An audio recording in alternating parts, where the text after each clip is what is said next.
Assalamualaikum warahmatullahi wabarakatuh. Alhamdulillah kita akhirnya bikin video lagi setelah sekian lama ya. Sekian purnama kita nggak bikin-bikin video karena sibuk semua. Kita sempat liburan juga kemarin. Di, Mut-mutan sih ya kadang ya. Maksudnya kalau lagi mau bikin, kalau enggak ya mohon maaf ya. Ya kalau bikin juga kayaknya yang nonton juga nggak banyak juga sih. Oke. Padahal sebenarnya sekarang itu secara alat kita udah bagus-bagus dari sebelumnya ya. Laptopnya udah agak bagus, terus HP-nya udah bagusan juga. Cuma mic-nya nggak kepake. Udah teknis lah, nggak apa-apa. Nah, kita masih ditemani sama saya Rian, terus ini ada Mas Adis dan Mas Anda. Kita itu sebenarnya mahasiswa ya, sebenarnya mahasiswa manajemen pendidikan Islam. Makanya saat ini kita akan ngobrol tentang pendidikan di era pandemi ini ya. Karena kita tahu semua lini itu terdampak oleh yang namanya pandemi corona. Tak terkecuali pendidikan ini.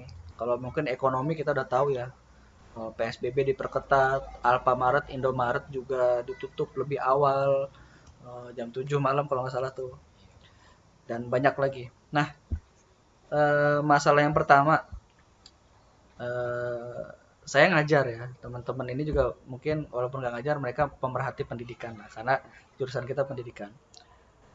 Menurut kalian nih, menurut kalian, eh, gimana sih seharusnya pendidikan di masa pandemi itu?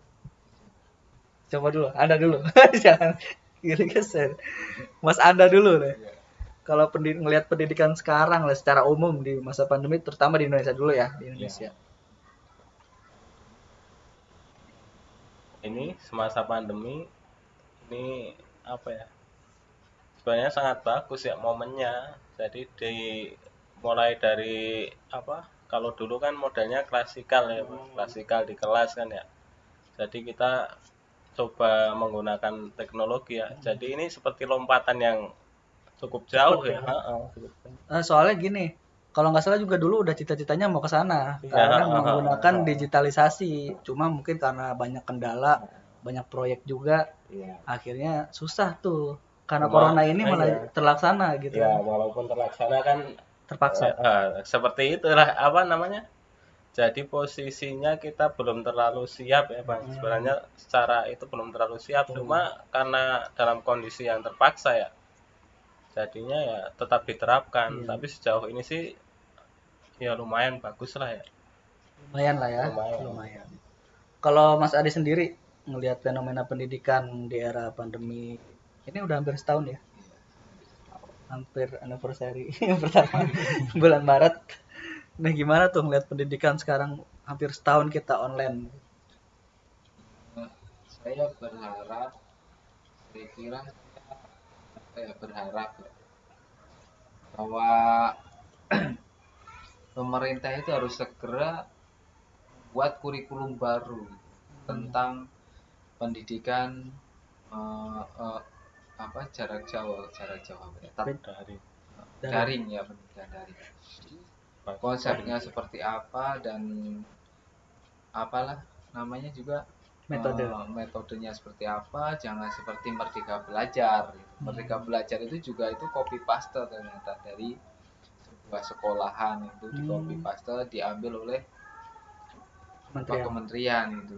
Ya maksudnya bukan copy paste, itu apa ya, meniru lah, Mengambil yang baik mengambil mungkin yang ya. baik seperti itu. Saya apa, berharap itu pemerintah segera membuat kurikulum baru, walaupun nanti apa namanya udah ada vaksin, kita sudah siap lagi kembali tatap muka gitu kan, tapi kita tetap nanti harus menggunakan blended learning juga gitu, penggabungan. Walaupun kita sudah bisa tatap muka, kita juga tetap harus, karena untuk kemajuan zaman atau kemajuan apa ya, pembelajaran berbasis apa gitu kan, sekarang smartphone juga udah ada gitu, tetap kita akan menggunakan Kombinasi. kombinasi itu. Jadi sebelum sebelum dilanjut, potong dulu ya sebentar ya. Berarti kalau misalnya kita udah tervaksin, ada kemungkinan sekolah bisa masuk kembali. Ya itu sih saya belum berharap ya. Cuma kemarin apa namanya, kita kan vaksin ini bertahap, mungkin Mm-mm. jaraknya lama, belum tentu juga kita bisa kembali. Kalaupun virusnya udah katakanlah apa namanya nggak ada lah Mm-mm. gitu, atau kita udah ketemu obatnya gitu Mm-mm. kan, itu mungkin bisa kembali lagi atau Normal. kalau normal gitu. Atau tapi saya sarankan harus blended learning habis itu, karena kita sudah belajar ini selama setahun Mm-mm. ini gitu kan. Tapi gini ya, kalau yang saya rasakan di dunia pendidikan ya, saya sebagai pengajar dan juga sebagai pelajar gitu kan, Iya, saya ngerasa udah jenuh gitu. Dalam artian ini malah apa sih, kayak otak kita itu nggak terasa gitu kan, iya, karena mungkin jarang di kelas. Kan beda kan antara kita belajar online sama belajar di kelas. Saya sebagai mahasiswa ya ngerasainnya ini kayak saya jadi vakum banget gitu. Vakum dalam artian kan kalau di kelas kita enak bisa diskusi segala macam, sedangkan kalau misalnya online kan formalitas doang, Kan. absen doang, kadang ada dosen tuh yang ngasih tugas cuma absen doang, kemudian ruang diskusi sedikit, waktunya sedikit, kita kadang kuliah juga sekedar kalau Zoom itu sekedar hadir doang tapi nggak nyimak, ada juga kayak gitu kan ya. Berbeda kalau kita pas di kelas. Kalau di kelas kan kita memang benar-benar hadir gitu ya. iya, Fisik kita hadir, otak kita hadir, hati kita hadir di situ. Tapi kalau online ini bisa aja akun kita hadir, cuma fisik kita nggak hadir gitu, ya kan? Kayak Zoom lah misalnya. Kita bisa aja nggak nyimak, cuma masuk doang, tapi nggak nyimak. Nah ini yang saya rasakan, dibilang jenuh, jenuh sih. ya, Jenuh nggak sih? Tapi ya ya sebenarnya sih kalau Ah, untuk anak-anak usia SD, SMP, SMA gitu kemungkinan malah nggak jenuh mereka, Pak. seneng. Malah seneng. Iya benar.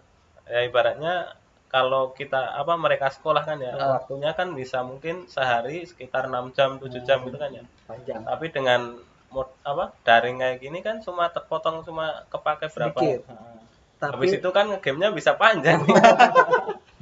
ya itu dia. Tapi masalahnya materinya jadi nggak semua tersampaikan juga.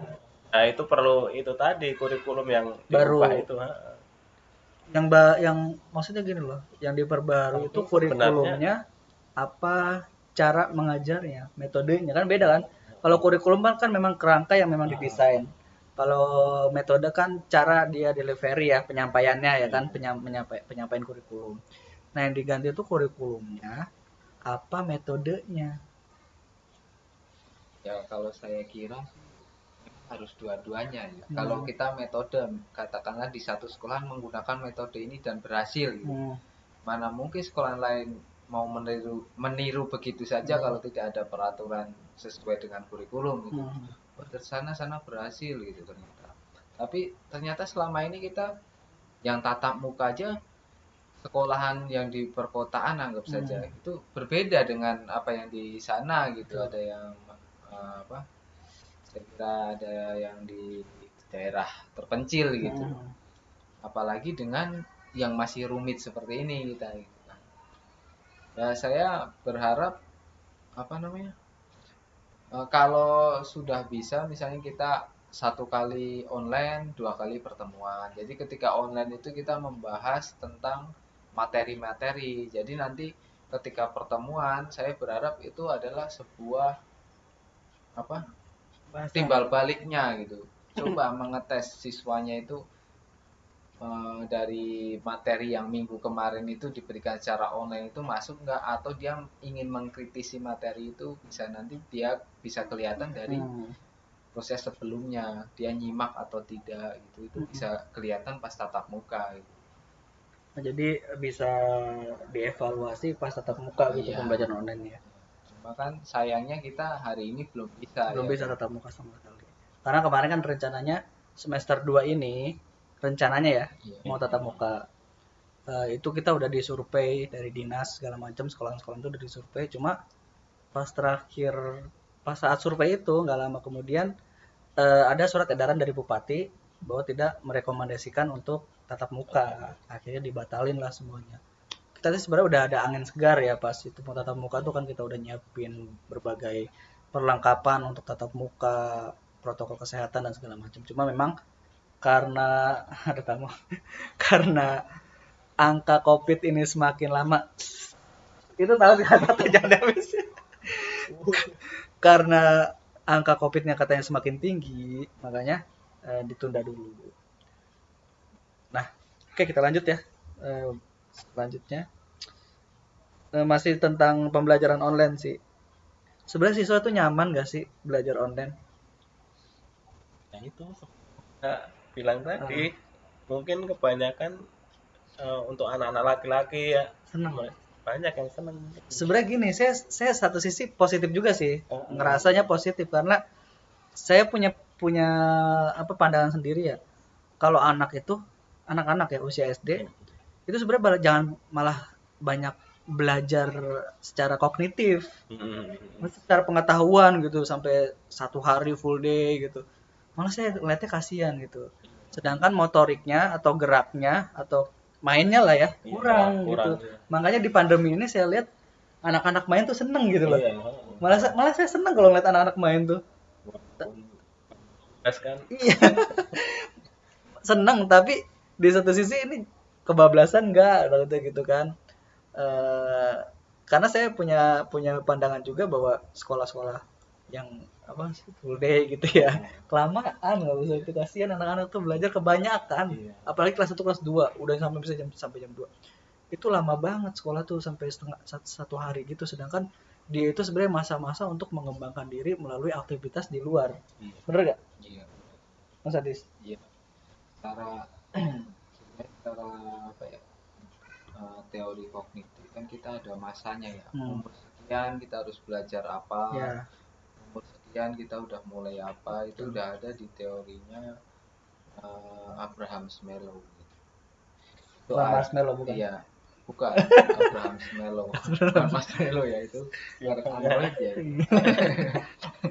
Jadi ada itu bisa dilihat di situ teori Abraham Maslow bahwa kita umur sekian itu harus mempelajari apa gitu. Jangan seperti kalau kita suka ilmu ini semua kita beli gitu kan. Misalnya suka filsafat gitu, kita semua beli ilmu filsafat. Ternyata kita nanti bisa muntah gitu saking kita harus mengambil jarak sebentar ya kan. Maka seperti seorang kekasih aja gitu mengambil jarak sebentar gitu kan, habis itu kan timbul rasa kangen jadi masuk lagi seperti itu kayak yang di drama ya dong. Seperti itu. Jadi sama, kita juga tidak harus terus mengejar itu gitu, kita ambil jarak sebentar untuk evaluasi, nanti akan timbul lagi. Oke, berarti ini adalah jarak pendidikan ya sebenarnya. Masa ini adalah jarak di mana anak-anak itu bisa lebih senggang ya di dalam dunia pendidikan. Gitu Mas Anda? Seperti itu. Nah, ini saya mau Bang biar ada perdebatan ya. Oh iya, biar ada kontranya. Biar nanti ada yang bisa dibilangkan kan ya. Kalau menurut saya Bang, teori-teori berupa pendidikan itu sebenarnya nggak bisa kita pakai, kita terapkan itu nggak bisa. Jadi mungkin ya dia ngambil teori kan dari apa yang dia pelajari. Nah itu nggak mungkin diterapkan ke orang lain, nggak mungkin Bang. Mungkin bisa ya, tapi nggak mungkin sama persis ya, gitu. Kita kan objeknya berbeda. Betul. Habis itu kemampuan kita juga berbeda kan ya. Cara menyampaikannya juga berbeda, pengetahuannya berbeda. Nah seperti itu. Jadi ya, teori bisa kita pakai sepanjang itu apa ya maksudnya sesuai dengan keadaan dan kondisi ya. Tapi kan ada sesuatu nanti yang menyebabkan teori-teori itu nggak bisa kita pakai. Iya, saya setuju sih. Nggak setiap teori itu bisa dipakai, setuju. Soalnya banyak banget hal yang kita pelajari, tapi realita di lapangannya itu berbeda. Susah. Dan kadang kita malah nggak pakai teori itu gitu. Kalau kita mau nyoba pakai teori itu jadi malah beda. Makanya Makanya saya baca juga ya PowerPoint kemarin tuh, kebutuhan di masa yang akan datang, orang itu bukan banyak menggunakan pengetahuan, tapi bagaimana cara menyelesaikan masalah. Jadi problem solving gitu. Antara zaman dulu dengan zaman sekarang kan udah Beda, berbeda. beda. Beda. Tapi tetap sih kita butuh teori, tetap butuh sebagai patokan, sebagai cermin lah ya. Cuma memang nanti ke depannya kita itu bukan berdasarkan teori, tapi berdasarkan bagaimana kita menyelesaikan satu masalah. Jadi sih, Iya.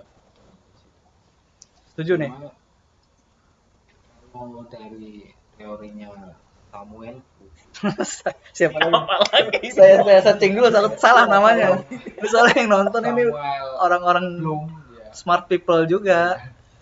Samuel dia sebelum meneliti bahwa anaknya sendiri yang diciptakan yang dibuat seperti itu. Jadi kedua putrinya itu dia teliti dari kecil dengan apa ya, yang akan nanti rencananya itu akan menjadi teori dia sekarang itu biasanya terkenal teori Bloom di situ ya. Bloom bisa dicari. Itu saya benar validasi dulu meneliti ya. anaknya sendiri gitu.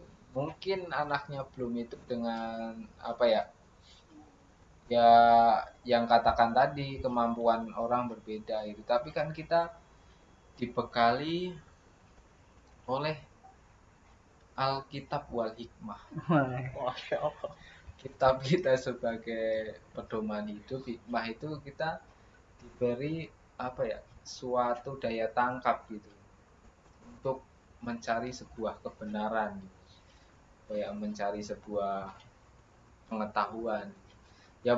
Udah dibekali itu kita itu apa ya, menangkap kebenaran gitu. Mungkin saya rasa kita kan udah ada kelas ya, maaf kata ada kelas sekolah luar biasa, kita ada sekolah apa namanya yang buat orang yang seperti kita normal lah. Normal. Saya kira kalau apa namanya, kemampuan kita memang berbeda atau bagaimana gitu, tapi kita soal itu kita tetap apa, menurut neuroscience gitu ya. Apalagi nih? Ya, Ilmu ilmu apa ya, tentang otak lah gitu. Sains tentang otak itu. Jadi kita mempunyai daya simpan gitu di otak belakang. Jadi saya kira itu apa namanya, kita hampir sama soal daya tangkap itu. Soal ya mungkin teori tidak semua bisa diterapkan karena banyak para ilmuwan itu juga bisa apa namanya, banyak teorinya juga gitu. Teori yang apa itu kayak piramid dan lain sebagainya. Ya mempelajari apa, bahkan dalam Islam ada yang mengatakan harus mempelajari akhlak dulu gitu kan, baru ilmu dan lain sebagainya. Itu kan tahapan-tahapan. Ya, saya kira cuma yang jadi masalah ya Bang kalau di ini.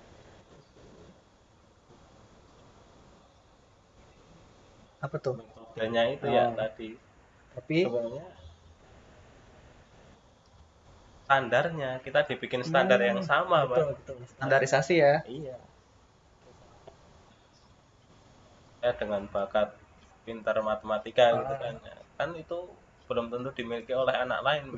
Bisa jadi anak yang lain itu pintarnya misalkan bahasa Inggris kan. Nah, ketika kita apa diuji dalam apa satu pembelajaran dengan standar yang sama, kan itu menyebabkan perbedaan nilai loh, Bang. Betul. Sebenarnya itu yang jadi masalah itu. Kan ada istilah kayak gini ya. Jadi saya pernah lihat gambar gitu, berbagai macam binatang diuji untuk terbang misalnya gitu. Sedangkan ikan kan nggak bisa terbang, walaupun sama-sama binatang gitu kan. Jadi masing-masing tuh punya kemampuannya, punya skillnya gitu loh. Iya. Nah, saya setuju juga sama penilaian apa sih yang berbentuk dukungan, apa ya namanya, saya lupa lah gitu. Formatif apa-apa. Kan ada sumatif, ada formatif. Kalau formatif kan penilaian yang berbentuk dukungan. Kalau sumatif penilaian berbentuk hukuman. Jadi kayak sumatif itu kayak sekarang terjadi nih di sekolah-sekolah nih. Kalau dia nilainya di bawah KKM, di hair. Terus itu juga jadi mindset orang tua, kalau misalnya dia kurang di matematika, dia dilesin di matematika. Iya. Padahal sebenarnya secara ilmu teknologi, ilmu sekarang yang berkembang ya, harus menggunakan teori penilaian formatif dukungan. Jadi yang dikejar itu bukan yang Nggak kurang-kurang, bisa, malah tapi harus. yang lebih. Kalau dia nilai yang tertinggi misalnya matematika, nah itu yang didorong terus. Tapi kurikulum udah seperti itu. Enggak, kurikulum masih, saya bilang kan sekarang di Indonesia masih sumatif, masih menggunakan hukuman. Memang ada beberapa sekolah yang ada sekarang istilahnya pengayaan ya. Memang sih kayak imbang gitu sih. Pengennya pendidikan tuh ada pengennya imbang. Ada remedial, ada pengayaan. Cuma sekarang yang lebih menonjol tuh ya remedialnya. Pengayaannya, program pengayaannya masih kurang. Maksudnya pengayaan tuh kayak tadi yang nilai bagus-bagus itu di lagi, dilatih lagi sama gurunya. Cuma itu masih belum berjalan. Belum berjalan. Yang berjalan selama ini kalau nilai bahasa Inggris kurang, dilesin bahasa Inggris. Padahal dia udah tahu kurang di situ gitu loh. Dia nggak bisa di situ, jangan dipaksain di situ. Ya kan? Setuju nggak nih? Setuju. Setuju ya. Merdeka belajar ya. Merdeka belajar, betul. Kita sebetulnya harus mengarah ke pendidikan minat dan bakat gitu. Mungkin saya kira teknis di sekolahan atau apa itu tidak susah gitu, minat dan bakat kita itu. Misalkan kelas 1 gitu, kita melakukan berapa kali ujian gitu kan, ya ulangan-ulangan lah katakan. Nanti ada ketahuan nilai-nilai terbagus, oh anak ini bagus masuk jurusan IPA misalnya, oh ini IPS, oh ini misalnya kalau sekolah kejuruan, oh ini teknik bagus gitu, atau seni misalnya. bagus gitu kan. Jadi jangan masuk itu terus kita udah ada jurusannya gitu. Jadi kita nanti di minat dan bakat itu kita akan menggeluti di situ. Saya berharap sih seperti itu, karena kan kita abad 21 itu juga menggunakan metode STEAM itu yang kemarin kita pelajari juga. STEAM itu apa ya tadi? Sains, teknologi, engineering, matematik dan art ya. Jadi menggabungkan semua dari itu. Jadi misalkan dia udah ketahuan di engineering gitu. Bagus. Ya udah kita masukkan itu, karena 5 metode ini masa depan mungkin akan masih membutuhkan gitu. Kayak kesenian masih ada, harus membutuhkan karena kita harus budaya gitu kan. Tujuan pendidikan kita juga harus sebenarnya kebudayaan ya. Terus ada matematika, kita juga butuh untuk bagaimana cara menyelesaikan rumus-rumus di situ ya kan, itu juga mempengaruhi kita untuk memecahkan masalah juga gitu. Dan lain sebagainya. Sains kita juga harus mempelajari juga. Teknologi juga karena perkembangan begitu cepat. Jadi saya kira Indonesia harus menuju ke situ gitu. Harus. Ya, jadi nanti sekolahan itu dikelompokkan menjadi 5 tema besar itu yang STEM itu. Nanti ya terserah ada cabang jurusannya itu terserah, tapi kita ke situ dan dia dites gitu. Yang cocok dia masuk kemana gitu. Jadi saya berharap ke situ ya. Saya kira itu. Berarti termasuk SMK itu kan termasuk pengembangan bakat juga kan? Sebenarnya. Cuma kebanyakan masalah jurusannya itu aja ya. Soalnya orientasinya bukan bakat, kerja. Iya. Yang mana yang gampang nyari kerja nih, otomotif, ya kan? Gitu. Ini sebenarnya seru banget ya, cuma karena waktunya udah hampir setengah jam nih, tahu kelamaan nggak enak. Kasihan yang nonton gitu, capek lama nih kapan kelarnya gitu. Nanti kita sambung lagi lah ya di next video. Terima kasih udah teman-teman tonton. Mohon maaf bila ada salah-salah kata dari kami. Jangan lupa untuk di like, subscribe ya. Silahkan subscribe, itu gratis. Kalau misalnya ada kritik, ada masukan, silahkan komen aja. Insya Allah nanti channel ini saya fokuskan untuk dunia pendidikan lah ya. Dia sebagai pengembangan, bagian dari kontribusi perkembangan dunia pendidikan di Indonesia. Terima kasih. Assalamualaikum warahmatullahi wabarakatuh.